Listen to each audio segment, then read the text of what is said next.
Aujourd'hui, à quelle distance sommes-nous des Lumières ?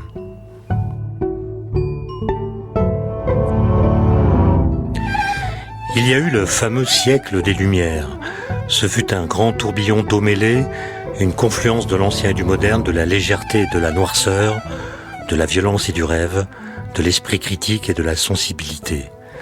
Adossé à ce siècle fameux, il y a eu aussi un esprit des Lumières. C'est d'abord un esprit qui promeut l'autonomie de l'entendement et la primauté de l'esprit scientifique sur la providence, esprit scientifique dont la révolution newtonienne est l'illustration la plus marquante. L'esprit des Lumières est aussi celui qui pose la finalité humaine de nos actes. On ne vise pas Dieu, mais les hommes. On vise l'humanité telle qu'elle pourrait devenir sur cette terre. On propose en somme la quête du bonheur en remplacement de l'aspiration au salut.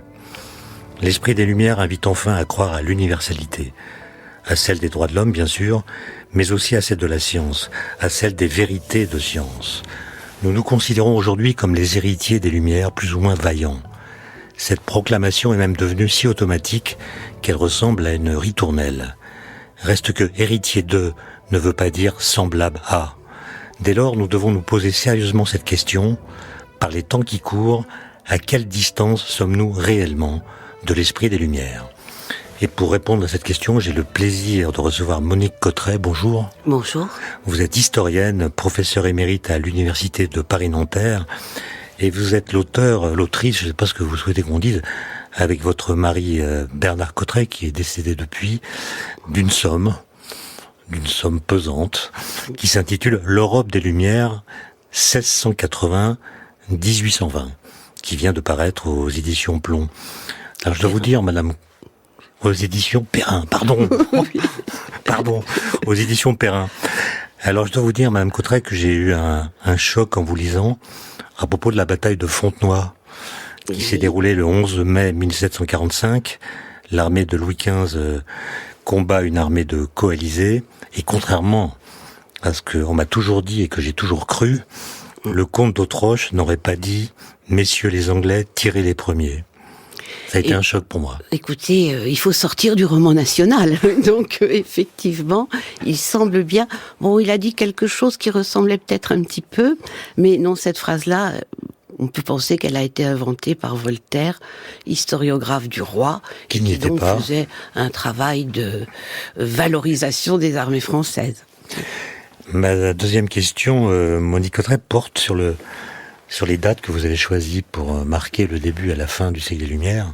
1680-1820, ça fait quand même long pour un siècle, 140 ans. Alors, écoutez, je crois que vous êtes la dernière personne à pouvoir me dire que c'est long, parce que moi, d'abord, je vous remercie de votre invitation, et une fois invitée, je me suis dit, mais avec mon petit siècle, là, de rien du tout, dans une émission où on parle de l'univers, des plus de 13 milliards d'années, l'homme, quand même, 2 millions. Moi, avec mes 100 ans, là, je justement, moi, je voulais dire que c'était long pour un siècle. C'est long pour un siècle, oui. C'est long pour un siècle, mais 1680, ça nous paraissait indispensable, parce que c'est vrai que notamment les innovations scientifiques, elles se font à la fin du XVIIe siècle, même si après, elles mettent du temps à se répandre un peu partout en Europe, venant d'Angleterre. Alors sur la fin, on a longuement hésité. Arrêter en 89, ça nous semblait un peu refuser de poser les problèmes, parce que quand même, Lumière, Révolution, c'est un ensemble, généralement. Et puis, 1815, 1820, on a tout de même essayé de voir comment la Restauration se situait, là, plutôt contre les Lumières, mais comment, malgré tout, il y avait un certain nombre d'éléments de continuité. Donc, c'est un grand siècle, voilà. Et dans la mémoire collective, en tout cas dans la mienne, ce siècle n'est pas spontanément associé à la guerre. Or, vous montrez que pendant ce siècle dit des Lumières, on s'est fait la guerre 3 jours sur 4. Absolument. Et alors ça, je dois dire que nous avons fait le choix d'une histoire chronologique. On l'a regretté à des moments parce que c'était vraiment très difficile. Mais bon, on s'y est tenu tout de même. Et d'une histoire donc politique, les Lumières et leur inscription politique. Mais ça a été pour nous une découverte. Alors, on a une vue un peu française, dans la mesure où il y a des guerres, mais pas des guerres sur le territoire, contrairement à avant et après. Donc, on a effectivement cette vision d'un siècle relativement apaisé. Mais en réalité, non, 3 années sur 4, il y a la guerre. Alors vous dites qu'il y a eu, Monique Cotret, 3 événements cruciaux qui ont ouvert la voie à ce siècle des Lumières. Alors dans l'ordre chronologique, ça donne d'abord en 1683 la défaite des Turcs devant Vienne. Ensuite il y a la révocation de l'édit de Nantes par Louis XIV en 1685, donc 2 ans plus tard. Puis la glorieuse révolution anglaise en 1688. Alors pourquoi est-ce que ces 3 événements ont ouvert la voie à cette espèce de révolution qui va mener à l'esprit des Lumières? Alors, le fait qu'il n'y ait plus de menaces turques, c'était tout de même quelque chose d'apaisant pour le coup, même si les guerres sont inter-européennes par la suite. La révocation de l'édit de Nantes, eh bien, c'est le début de la fin du modèle Louis XIVien. C'est à partir de ce moment-là que les critiques, dans un premier temps, comme on le sait, tout le monde applaudit, mais progressivement, tout de même, il y a un certain nombre de critiques qui se font jour. Et puis 1688, c'est la révolution glorieuse. Alors glorieuse parce que les Anglais ayant déjà décapité un roi, ils laissent partir Jacques II, ils ferment les yeux pour qu'il parte plus aisément. Et puis glorieuse aussi parce que, ça c'est Locke qui va être un des premiers à le développer, parce que elle s'inscrit dans une tradition. Et à partir de là, vous avez toute une valorisation du passé anglais, qui devient un modèle pratiquement depuis la Grande Charte. Et donc cette révolution, c'est à la fois la nouveauté, mais la nouveauté dans la tradition. Alors quand est-ce que l'Europe a pris conscience d'elle-même? Parce que le siècle des Lumières, on l'associe à l'Europe tout entière. Oui. Alors vous dites que ça a été quand même une construction de cette conscience qui a été assez lente, et qu'il a fallu que l'entente cordiale entre la France et la Grande-Bretagne commence à prendre pied. Oui, il y a des mouvements européens. La domination romaine dans l'Antiquité, c'est déjà l'Europe. Le christianisme médiéval, le temps des cathédrales, le temps des réformes et contre-réformes. Mais alors, nous avons appelé notre première partie, qui va jusqu'en 1750, avec un petit clin d'œil à Paul Hazard, la prise de conscience européenne. C'est-à-dire, véritablement, on a quand même eu l'impression que là se construisait quelque chose, l'idée d'un destin commun. Et je crois qu'on peut le mettre autour de 1713 et la paix d'Utrecht, de même que autour des réflexions de l'abbé de Saint-Pierre sur une paix entre les nations. Alors pourquoi 1713 ? Eh bien parce que la France est vaincue, tout de même.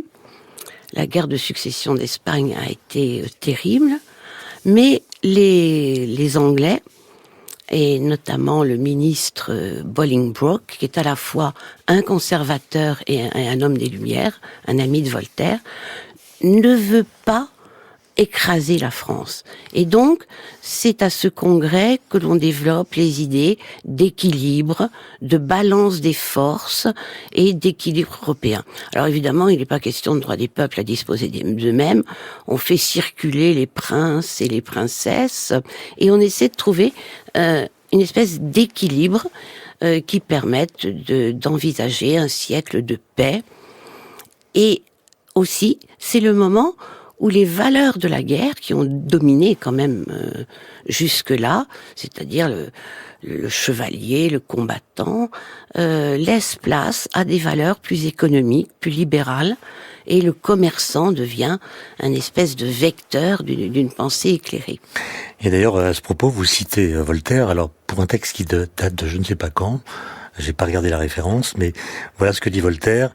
Il y a déjà longtemps qu'on pouvait regarder l'Europe chrétienne à la Russie près, oui, comme une espèce de grande république partagée en plusieurs États, les uns monarchiques, les autres mixtes, ceux-ci aristocratiques, ceux-là populaires, mais tous correspondant les uns avec les autres, tous ayant un même fond de religion, quoique divisé entre plusieurs sectes, tous ayant les mêmes principes de droit public et de politique, inconnus dans les autres parties du monde.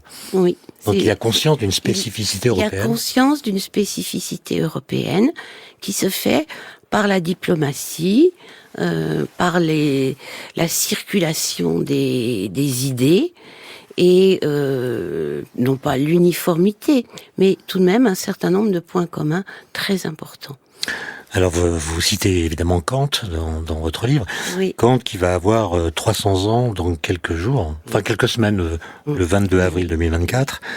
Et au début de la critique de la raison pure, il écrit « Notre siècle est le siècle de la critique ». Absolument. Alors qu'est-ce que ça veut dire critique dans la bouche d'un philosophe, en l'occurrence du XVIIIe siècle?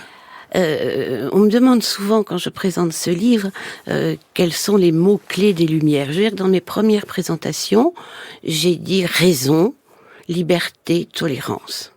Et puis, en y réfléchissant, je me suis dit que toutes ces notions-là, on pouvait les relativiser, alors que la chose fondamentale du XVIIIe siècle, c'est la notion de critique, bien entendu pas au sens de dénigrement, mais de critique au sens philosophique, au sens que théorisera Kant. Mais Kant n'est pas l'inventeur du mot.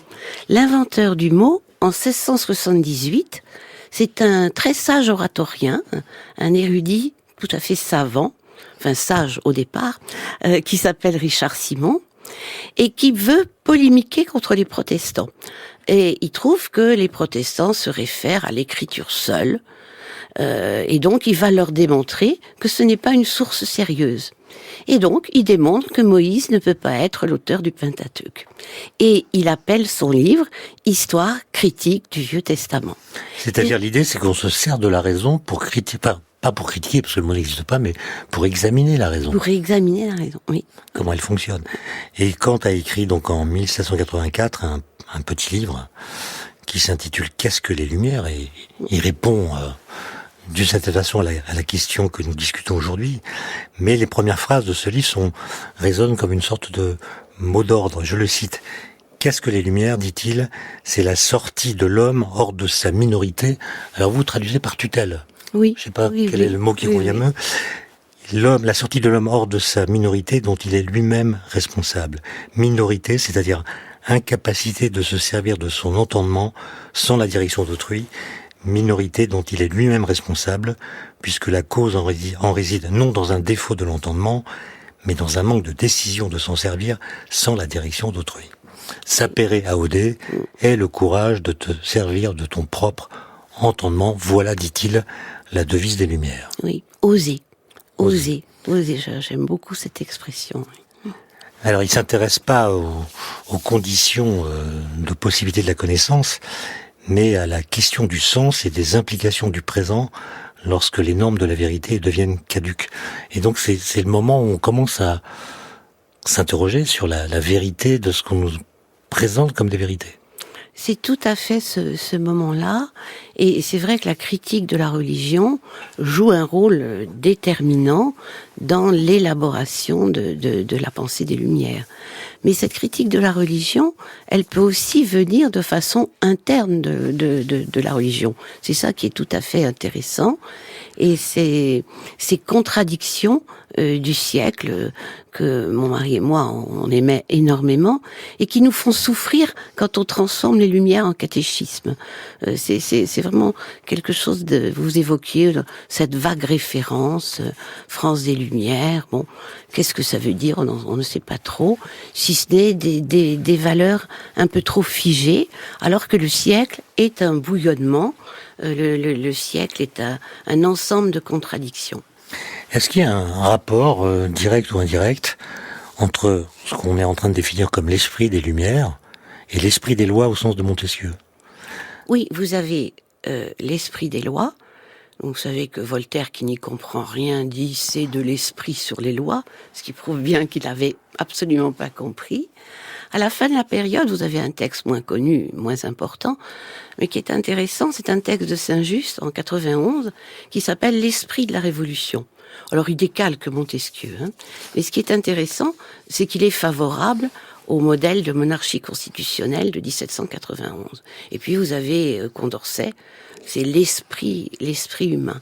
Et c'est vrai que ce mot esprit, il est important dans le siècle, et on le retrouve comme cette idée d'une synthèse, d'une quintessence, de quelque chose qui a un principe qui va déterminer tout le reste. Vous dites aussi dans le livre que le mot optimisme date de 1730. Autour de 1730. Et est-ce qu'il est lié à l'idée de progrès ? L'idée de progrès est sous-jacente un peu partout à cette époque, parce que ce soit sur le plan matériel, on vit quand même mieux, la mortalité infantile diminue, bon, la médecine, c'est pas encore extraordinaire, mais malgré tout, on a fait quelques progrès. Et donc, l'idée que les progrès matériels vont entraîner des progrès scientifiques et réciproquement, c'est une idée qui est très importante dans le siècle. Mais le mot progresser existait bien avant. Bien Mais il sûr. avait une connotation spatiale. Oui. Quand on disait qu'une armée oui. progresse, on ne voulait pas dire qu'elle améliorait la Mais qualité de son matériel, c'est mais comme qu'elle progressait dans l'espace.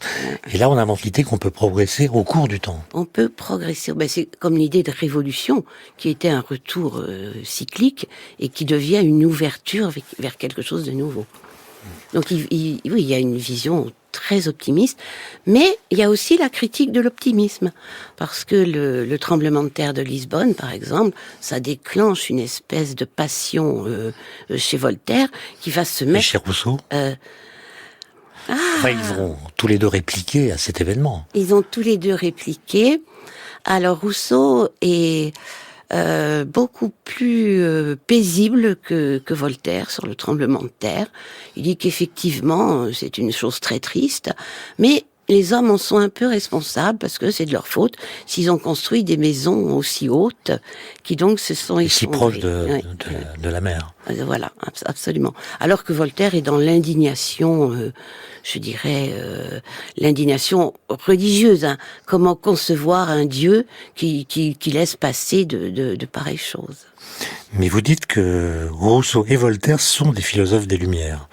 Alors, ils sont quand même pas du tout d'accord l'un avec l'autre. Ah, ils sont à peu près d'accord sur rien. Et donc on peut être philosophe des Lumières en étant en complet désaccord avec un autre philosophe des Oui, Lumières. c'est la contradiction. C'est la contradiction. De même que les Lumières françaises sont très différentes de l'Aufklärung allemand, sans parler des Lumières anglaises. Mais est-ce que c'est simplement un effet de traduction ? Non. C'est les mots mêmes. Aufklärung, c'est la cristallisation. Et donc, c'est cette idée que c'est en train de se faire, que c'est un processus continu qui est en train de se faire. Tandis que en français, et je pense aussi en espagnol, en italien, les lumières sont là. C'est un fait objectif. On a appuyé sur l'interrupteur. Voilà, on a ouvert la lumière, elle a jailli. On va parler de science un peu. Écoutez, on écouterait. Alors parlez-moi de Newton-Pompon. Ah, Madame du Châtelet. Madame du Châtelet, je dois dire, c'est une de mes grandes admirations. Oui, ça se sent, on va vous dire. Oui. Vous vous projetez un peu, non ? Un petit peu, oui, peut-être. Alors que moi, je ne suis pas du tout scientifique, malheureusement. Mais non, ce que j'ai beaucoup aimé dans ce siècle, c'est qu'il y a bon, c'est un siècle masculin. Enfin, bon, il faut pas, c'est évident, on va pas discuter longtemps là-dessus. Mais il y a deux femmes vraiment exceptionnelles. Au début du siècle, c'est Madame du Châtelet, et à la fin du siècle, c'est Madame de Staël. Or, Madame du Châtelet est celle qui traduit Newton, et on s'est servi, j'étais très surprise, très longtemps on s'est servi de sa traduction. Mais toujours, je crois qu'il n'y en a pas d'autres. Il y en a une autre. Il y en a une autre ? Assez récemment, oui. Mais en tous les cas, c'est quand même très Newton nous est étonnant. arrivé par Madame du Châtelet. Oui, absolument. Et avec la complicité de Voltaire, et de Maupertuis et d'un certain nombre d'autres, mais Madame du Châtelet a été absolument déterminante. Elle a écrit un discours sur le bonheur. Oui. Alors, Newton-Pompon, faut peut-être expliquer, c'est Voltaire qui l'appelle comme ça. Oui. Qui était son amant. Oui, son amant, son compagnon. Oui, non. On aimerait des détails. Je n'en ai pas, mais je crois que l'amant est devenu assez vite le compagnon, acceptant d'ailleurs un certain nombre d'autres d'autres présences masculines auprès de Madame du Châtelet. Un couple émancipé, voilà. Voilà, elle écrit dans le Discours sur le bonheur que les femmes doivent étudier. Oui. Pour une raison simple. Il est certain, dit-elle, que l'amour de l'étude est bien moins nécessaire au bonheur des hommes qu'à celui des femmes. Les hommes ont une infinité de ressources pour être heureux qui manquent entièrement aux femmes. Ils ont bien d'autres moyens d'arriver à la gloire. C'est étonnant, ça. Et Madame de Staël dira, pour une femme, c'est le deuil du bonheur, le deuil éclatant du bonheur. Je ne me souviens plus exactement de la formule. Mais oui, il ne leur reste que ça aux femmes. Elles ne peuvent pas être politiques, elles ne peuvent pas, sauf si elles sont nées pour être reines ou impératrices. Mais enfin, c'est quand même relativement rare. Et donc, c'est vrai que le savoir, c'est une des rares choses qu'on leur laisse. Revenons, s'il vous plaît, Monique Cotterêts, à Montesquieu. Il a passé beaucoup de temps en Angleterre, je crois. Oui. Et en quoi ça a changé son regard sur le droit, et en quoi ça a contribué à l'écriture de son fameux Esprit des lois. Et il a écrit des notes sur l'Angleterre, assez étonnantes. Il dit par exemple, le peuple de Londres mange beaucoup de viande. Cela le rend très robuste, mais à l'âge de 40 ou 45 ans, il crève. Oui, alors j'avoue que je ne sais pas. Que les Anglais mangeaient plus de viande, et de viande relativement saignante, par rapport aux Français de l'époque, ça c'est indéniable. Alors est-ce qu'ils mouraient à cause de la viande, ça j'avoue que c'est peut-être Montesquieu qui a un peu été vite, je ne sais pas. Est-ce qu'il y a eu des écarts culturels très grands? Vous avez parlé des mots Aufklärung en allemand, des écarts culturels très grands entre dans les différentes façons de comprendre ce fameux esprit des Lumières. Pour le dire autrement, est-ce que les Lumières se sont déployées selon des nationalités de façon différente? Oui. Je voudrais peut-être juste un moment revenir sur Montesquieu et l'Angleterre. Oui, c'est vrai, je vous ai pas laissé répondre. Parce que dans un premier temps, on avait intitulé un sous-paragraphe « Une bévue de Montesquieu ». Puis finalement, on l'a enlevé parce que c'était trop provoquant.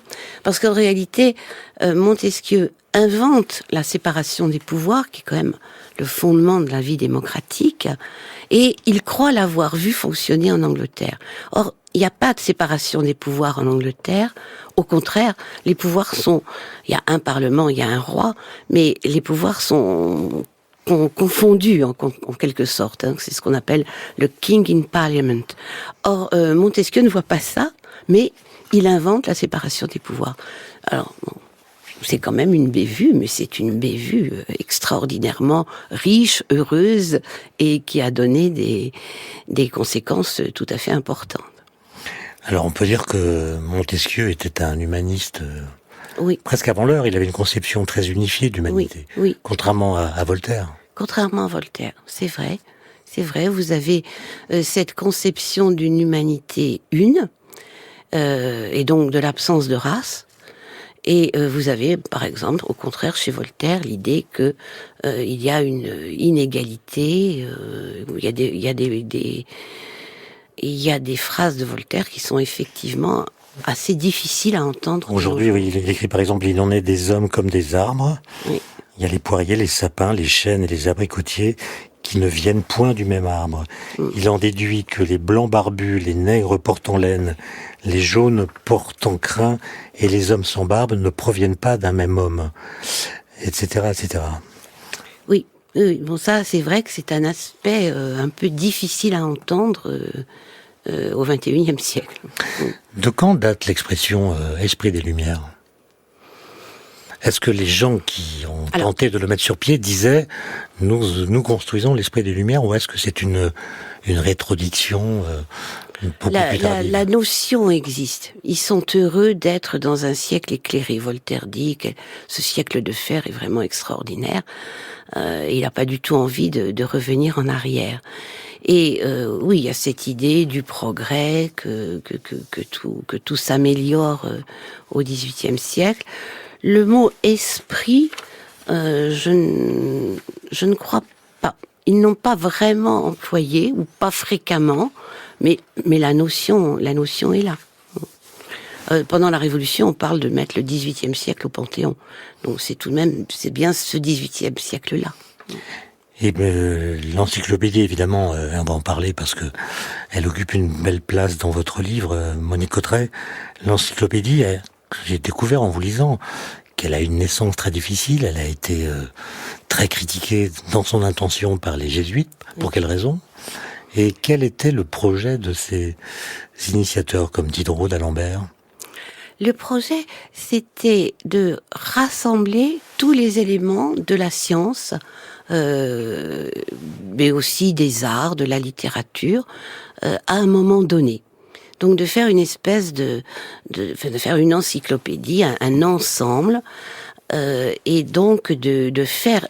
L'originalité, c'est de faire travailler ensemble des tas de gens différents et d'organiser cette machine, qui est aussi une machine de guerre, contre l'obscurantisme, de l'organiser autour, évidemment, de ce personnage central qui est Diderot.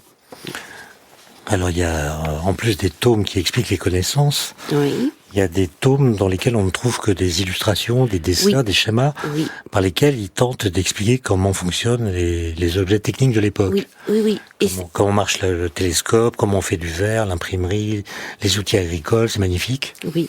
Et ils expliquent qu'ils font cela parce qu'ils pensent que si le peuple, comme ils l'appellent, s'habitue à manier les objets techniques et comprend comment ils fonctionnent, il connaîtra il pourra de façon implicite à la science. Oui, il pourra accéder à la science. Oui. Et ça, c'est quand même un pari qui a été perdu, non? Je pense que le pari a été perdu, mais le pari était tout de même prodigieux. Enfin, et ça correspond aussi, finalement, au temps de Newton, les instruments sont tout de même relativement limités. Quand Blake représente Newton à la fin du siècle, il a tout juste un petit instrument là qui lui permet de faire un schéma, alors que plus le siècle avance, plus la technique est importante. Et si on prend au contraire le portrait que David fait du couple Lavoisier, là vous avez toute une série d'instruments. Et j'ai découvert que ces instruments étaient effectivement ceux qu'on utilisait à l'époque, et que d'ailleurs Lavoisier avait copié les techniques des Anglais et avait réussi à faire développer cette fabrication d'instruments scientifiques en France. Et ça, au milieu, vous avez l'encyclopédie. Évidemment, c'est pas un héritage direct, mais c'est un état d'esprit de progresser par le travail manuel et par la conception manuelle. Diderot s'intéresse à comment on confectionne des bas et quelles sont les machines pour confectionner les bas. Alors Kundera, l'écrivain tchèque, dans son livre L'Immortalité, il part de cela et il prend comme référence Goethe. Le romantique, l'écrivain poète que nous connaissons, en disant que Goethe, il avait une maîtrise de toutes les techniques de son temps. Il pouvait construire un télescope, comprendre son fonctionnement, bâtir une maison, discuter avec son médecin des différentes opérations chirurgicales possibles. Mais aujourd'hui, on pourrait au contraire dire que la technologie, par le fait qu'elle est très conviviale, je pense au téléphone portable, nous éloigne de la science, puisqu'on n'a plus besoin de connaître la science pour faire fonctionner ces objets. On a un petit peu besoin tout de même, pour un certain nombre. Les enfants... oui. Ah, les enfants, qui ne connaissent pas la enfants, mécanique quantique utilisent le téléphone portable sans problème. Les enfants, oui, sont très vite, très adroits dans ce domaine. Il y a eu une grande... les machines ont aussi entraîné la révolution industrielle, et la révolution industrielle a un peu ôté à un certain nombre de travailleurs l'éducation. Enfin, on a séparé les différentes étapes du travail, et évidemment, il n'y a plus l'artisan qui était capable de concevoir, d'améliorer l'objet.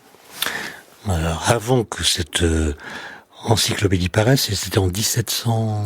Alors, c'est toute une série d'étapes, parce que les premiers livres paraissent, puis il y a une première interdiction, et puis... Qu'est-ce qui a motivé cette interdiction ? C'est le climat après le régicide, la tentative d'Amiens contre Louis XV. Et donc là, il y a une répression qui s'ensuit, qui devient très très forte. Et donc, l'encyclopédie est dénoncée. Mais pourtant, cette encyclopédie n'avait aucun rôle dans cette tentative de meurtre. Ah, strictement. Longtemps que l'on sache, l'attentat d'Amiens, c'est un déséquilibré. Mais évidemment, on s'en sert. Et l'archevêque de Paris se sert de cet attentat pour dire que depuis qu'on ne respecte plus rien, depuis qu'on ose tout remettre en cause, eh bien évidemment, on fait courir des risques au roi et à la monarchie. Mais ça ressemble à des choses qu'on entend aujourd'hui. Ah, il y a il y a des parallèles qui s'imposent très très régulièrement, oui, dans beaucoup de choses, oui. Mais est-ce que dans l'intention de Condorcet, non, plutôt de Diderot, qui publie en 1750 le prospectus, oui, qui annonce l'encyclopédie, est-ce que son intention, c'était d'écrire, grâce à la science qui s'y trouverait, une sorte de machine de guerre contre le christianisme? Oui, je crois qu'on peut le dire. On y a beaucoup réfléchi, parce que ça paraît une construction ultérieure. Mais en réalité, le jeu entre... Alors, il y a des articles qui sont des articles parfaitement orthodoxes, enfin catholiques en l'occurrence, mais il y a des renvois à d'autres articles qui, eux, le sont beaucoup moins. Et globalement, la critique de la religion est quand même très présente dans l'encyclopédie. Est-ce qu'on peut dire qu'ils ont inventé ce qu'on appelle aujourd'hui l'interdisciplinarité ou la transdisciplinarité? Oui. Puisque Diderot dit notre mérite d'éditeur, c'est peu de choses. La seule partie de notre travail suppose certes de l'intelligence, mais elle est simplement de remplir les vides qui séparent deux sciences ou deux arts, de renouer la chaîne. Oui, cette notion de chaîne, pour arriver à une totalité et à une compréhension par tous les gens un peu éclairés de cette totalité, c'est évidemment très important.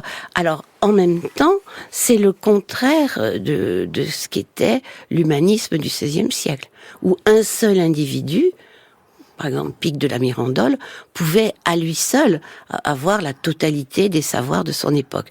Au XVIIIe, on prend en compte que c'est devenu impossible, et donc on fait des encyclopédies, on fait des dictionnaires pour pouvoir comprendre le monde. Et toute la pensée hostile aux Lumières va être une pensée hostile au dictionnaire. La pensée théocratique, la pensée contre-révolutionnaire, va dénoncer ces savants qui n'en sont pas, parce qu'ils ont besoin de se rassembler et de créer et de mettre le monde en dictionnaire. Et en quoi cela pouvait-il gêner les jésuites, par exemple? Bon, il faut admettre que les philosophes étaient hostiles aux jésuites, donc c'était une guerre. C'était une guerre des deux côtés, que les philosophes ont gagné d'ailleurs, puisque les jésuites sont supprimés. Mais les jésuites, c'est tout à fait curieux parce que, en fait, sur le plan de la théologie, c'est sans doute ceux qui étaient le plus prêts à évoluer. Par exemple, lorsque les jansénistes disent que tout était bien dans l'Église primitive, eux trouvent ça suspect et introduisent un peu la notion d'évolution. Et donc, on aurait pu s'attendre à ce que les philosophes et les jésuites s'entendent, non peut-être pas, mais s'acceptent. Et en réalité, ça a été la confrontation la plus brutale du siècle. Mais outre les jésuites dont on vient de parler, qui étaient les anti-lumières?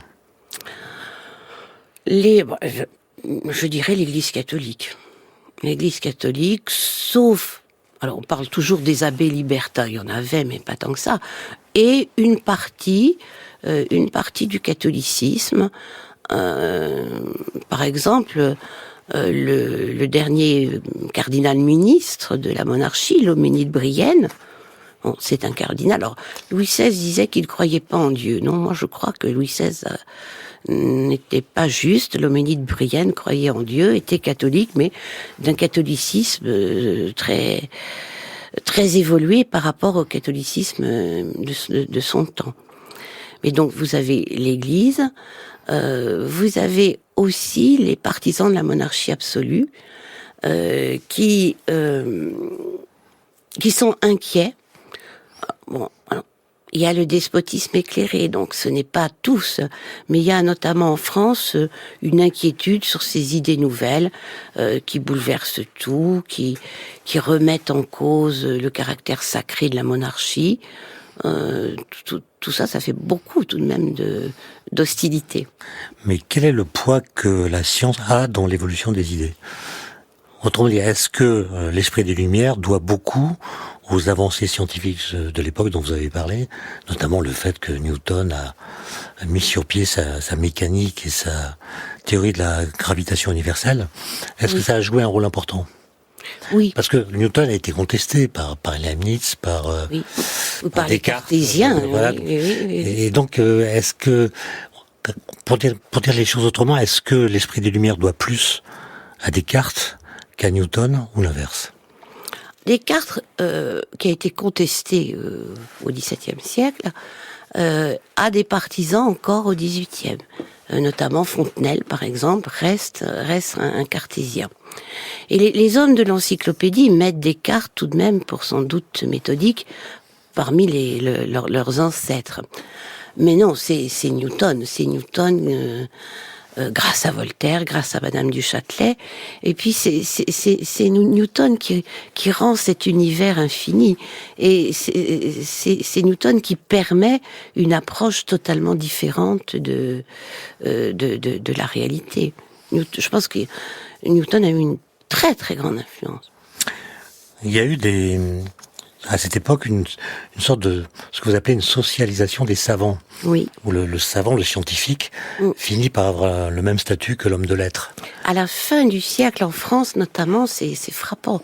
Alors ça se manifeste comment? Il y a des salons, des académies? Oui, il y a des salons, il y a des académies, ils se mettent d'accord pour être élus à telle ou telle place fondamentale dans la hiérarchie académique.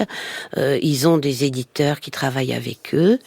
Le savant est un homme très important, je dirais dans les années 1780. Là, il y a un moment où le savant devient vraiment le rival de l'homme de lettres. Et puis, également, à la fin du siècle, les savants s'intéressent aux choses du quotidien. Ça, je pense que c'est tout de même une nouveauté. Ils vont travailler à comment éclairer les villes, les rendre moins fétides, supprimer les cimetières. Parce que la pollution de l'air à Paris, d'après ce que vous racontez, c'est terrible. C'était de nos jours, c'est rien par rapport aux problèmes, notamment d'évacuation des eaux usées que l'on rencontre au XVIIIe siècle. Vous parlez aussi, Monique Cotteret, de ce que vous appelez la ballomanie. Oui. C'est quoi la ballomanie? Eh bien, c'est cette idée qu'on a réussi à vaincre l'atmosphère grâce au ballon. La pesanteur. La pesanteur. Qui permet de... Grâce à l'atmosphère. Grâce à l'atmosphère. Oui, merci.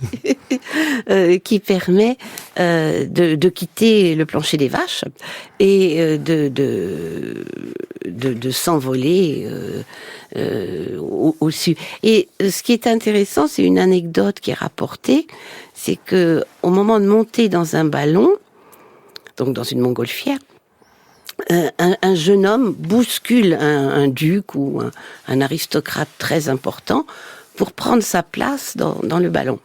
Et il lui répond, sur Terre. Évidemment, il proteste, aristocrate, et le jeune homme répond, sur Terre, vous êtes au-dessus de moi, mais dans les airs, il n'y a plus de hiérarchie.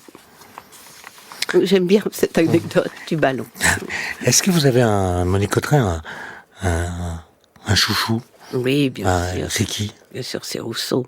C'est Rousseau? C'est Rousseau, oui. Moi, en vous lisant, j'aurais parié Condorcet. Écoutez, je suis très contente que ça ne se voit pas, parce que on a fait tous les deux, Bernard et moi, un gros effort d'objectivité. C'est vrai que d'une certaine façon, moi je peux dire que je les aime tous. Mais bon, Rousseau, d'abord, on a travaillé très longtemps sur Rousseau, et donc c'est une critique des Lumières, mais c'est une critique interne des Lumières. Or, les critiques internes sont toujours à la fois très fondamentales, très riches, et suscitent beaucoup d'innovation. Est-ce que la fiction a joué un rôle dans la constitution de cet esprit de lumière? Vous parlez des Voyages de Gulliver, le livre de Jonathan Swift, Oui. qui est publié en 1726. Vous parlez de Robinson Crusoe, de Daniel Defoe, publié en 1717. Est-ce que ça a nourri un imaginaire? Et de quelle façon? Certainement, d'abord le roman apparaît au XVIIIe siècle. C'est un art du XVIIIe siècle. Alors Defoe et Swift, c'est vraiment le monde anglo-saxon. Et c'est cette espèce de quête de la domination de l'univers. Alors l'homme étant toujours victime des tempêtes et des difficultés, on dirait, du climat de nos jours, mais avec un esprit d'entreprise, notamment sur Defoe. L'énergie des héros de Defoe ont quelque chose d'absolument exceptionnel. Et puis après, vous avez le roman anglais avec Richardson et ce summum du siècle qu'est la Nouvelle-Héloïse. Alors, je ne sais pas si vous aimez la Nouvelle-Héloïse. Si, bien sûr, c'est là que vous manifestez clairement votre préférence pour Rousseau. Oui, absolument. Mais imaginons que on trouve le moyen de ramener ces philosophes jusqu'à notre présent, en 2024, par le biais de je ne sais quel vaisseau temporel. Et on leur présente différentes situations de notre modernité. J'imagine qu'ils n'auront pas tous les mêmes réactions. Non, je pense que Rousseau serait affolé et qu'il demanderait très vite à repartir au XVIIIe. Il serait affolé par quoi, notamment? Alors, Rousseau en particulier, par la ville. Il trouve déjà que Paris au XVIIIe, c'est insupportable. Non, mais on pourrait commencer par lui montrer un village de campagne. Alors là, oui, peut-être, mais il trouverait des machines. Et je ne sais pas. Il verrait des télévisions. Ça lui paraîtrait absolument insupportable. Il a ce mouvement de quitter la société, donc tout ce qui fait notre univers. Je suis à peu près formelle pour Rousseau, je crois qu'il n'y résisterait pas. Et Voltaire? Condorcet? Je pense que Voltaire serait probablement celui qui serait le plus intéressé, qui essaierait peut-être de comprendre, mais tout dépend où on l'amène. Voltaire n'était pas tellement favorable à l'éducation du peuple, juste un petit peu, pas trop. Donc, si on l'amenait dans un lycée, comment réagirait-il? Je ne sais pas. Oui, mais d'Alembert, par exemple, lui, il constaterait que les élèves de terminale aujourd'hui apprennent des mathématiques que lui ne connaissait pas. Alors, les savants seraient probablement plus intéressés que les autres. Il y en a un qui risquerait d'être très déçu, c'est Condorcet, justement. Puisqu'il a écrit ce texte, c'est dans son esquisse d'un tableau historique des progrès de l'esprit humain, juste avant d'être coupé en deux.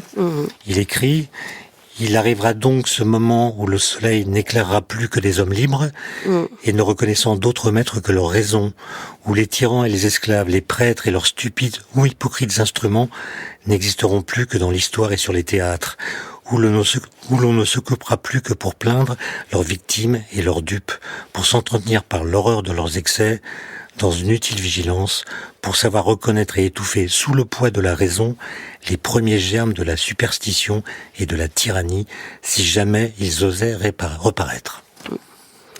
Oui, on comprend qu'il se soit suicidé, parce que il n'y avait même pas besoin de l'amener jusqu'à nos jours. La réalité allait à l'encontre de tout ce qui était son espérance. Mais eux, quand ils parlent de l'humanité, ils parlent en fait du genre humain. Oui. Et ils pensent que le progrès va finir par diffuser, à la fois temporellement, donc au cours du temps, mais aussi spatialement. Est-ce qu'on ne pourrait pas les accuser d'avoir promu de cette façon-là la colonisation? Et on ne s'en prive pas de les en accuser. Je pense à Pierre Bourdieu qui parlait d'un obscurantisme des Lumières pouvant prendre la forme d'un fétichisme de la raison et d'un fanatisme de l'universel. Je le cite. Oui. Bon, moi je ne suis évidemment nous avons écrit ce livre parce que nous n'étions pas du tout d'accord avec ce genre de réflexion, mais nous avons essayé de prendre en compte ces critiques et de voir si elles correspondaient réellement aux hommes du XVIIIe siècle. Alors qu'ils aient ouvert la voie. À partir du moment où, comme Buffon ou Linné, on classe, il est certain que l'idée de hiérarchie vient très vite avec l'idée de classement. Donc oui, on peut avoir une certaine part de responsabilité. Mais au XVIIIe siècle, c'est pas comme ça que ça se passe. Il y a tout de même l'idée que ces peuples, dont on dit les peuples premiers maintenant, eh bien, ils sont un peu le passé de l'Europe et que l'Europe va les civiliser, entre guillemets. Alors, c'est là que, pour le XXe siècle et pour le XXIe, on est évidemment beaucoup plus critique et avec raison. Mais il y a aussi des gens, par exemple, comme l'allemand Forster, qui lui critique cette idée, qui dit déjà ce que dira Lévi-Strauss beaucoup plus tard, qu'il faut les laisser et les protéger en quelque sorte. Mais qu'est-ce qui, à votre avis, constitue la plus grande naïveté des philosophes des Lumières ? Je pense à Condorcet qui évoque, avec d'autres mots, l'idée d'un embrayage automatique entre les différentes formes de progrès. Un progrès scientifique enclenche des progrès techniques, qui enclenche des progrès matériels, qui enclenche des progrès moraux, et qui enclenche à la fin des progrès politiques. C'est quand même pas aussi simple. Non, c'est loin d'être aussi simple. D'ailleurs, la réalité de l'histoire l'a prouvé. Et je pense que chez Condorcet, par exemple, il y a vraiment une naïveté au niveau philosophique et politique. C'est-à-dire qu'il ne voit pas la réalité politique des choses. Et on raconte qu'il est très vexé parce que le jour où il prononce devant l'Assemblée son discours sur les progrès de l'enseignement, il a quelques applaudissements, mais très discrets, alors que le jour où il suit les Girondins dans leur politique guerrière, donc, dont on peut discuter l'intérêt, là, il est applaudi.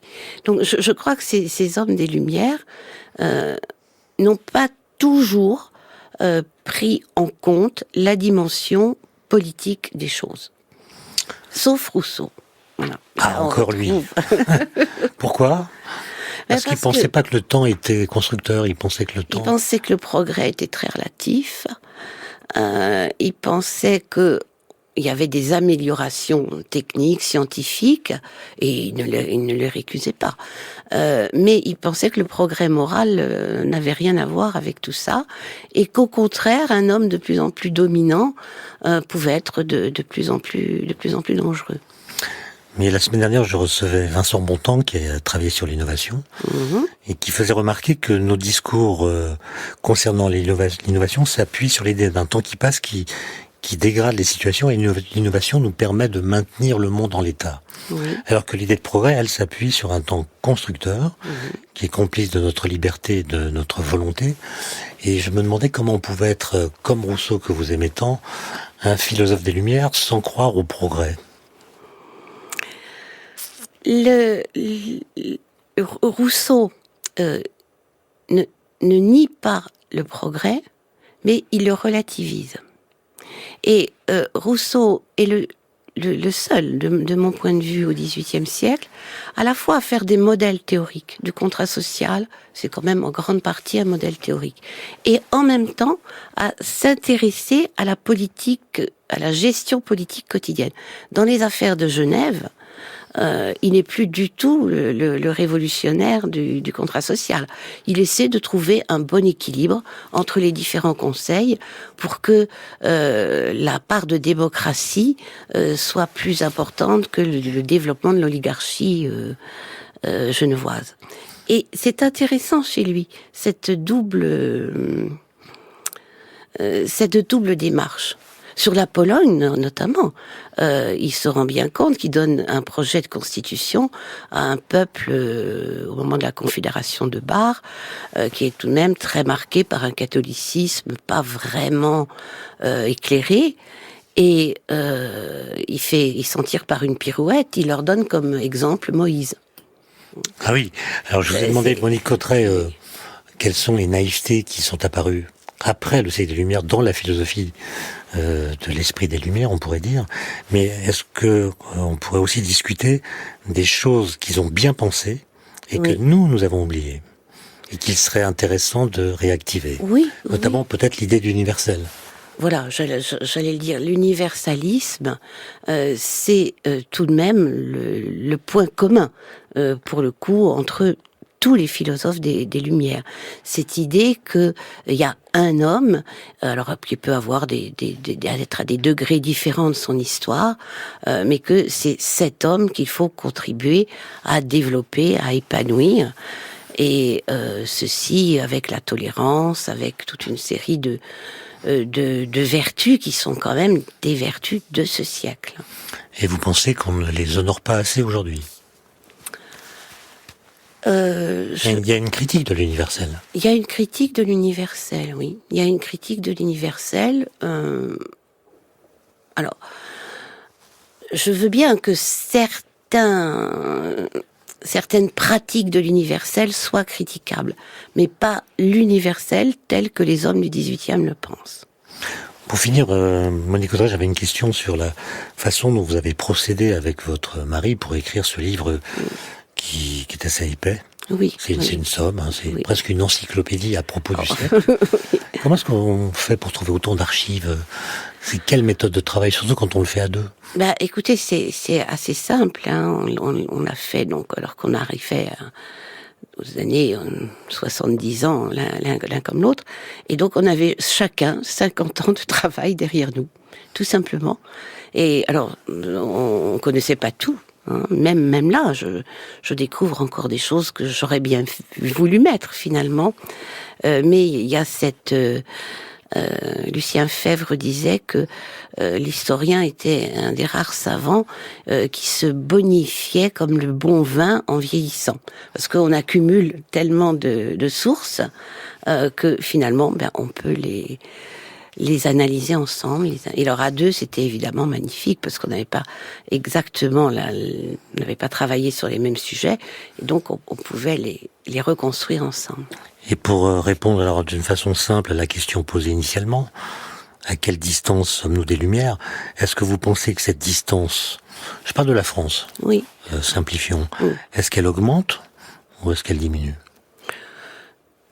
Je crains qu'elle augmente. Je crains qu'elle augmente parce que je ne vois pas l'esprit critique. Je trouve qu'il diminue énormément. On est souvent dans la critique, mais pas véritablement dans l'esprit critique, dans la remise en cause des phénomènes. Alors, je ne parle pas des sciences, hein, mais de la politique, du monde culturel. Il me semble qu'on a beaucoup perdu. Ce que j'aime aussi dans le XVIIIe siècle, c'est cet aspect dialectique et contradiction. Et argumentation. Et oui, argumentation. Et ça, malheureusement, je suis peut-être un peu pessimiste, mais je le vois de moins en moins. Merci Monique Cotret. Merci à vous. On arrive au terme de cette discussion et nous allons écouter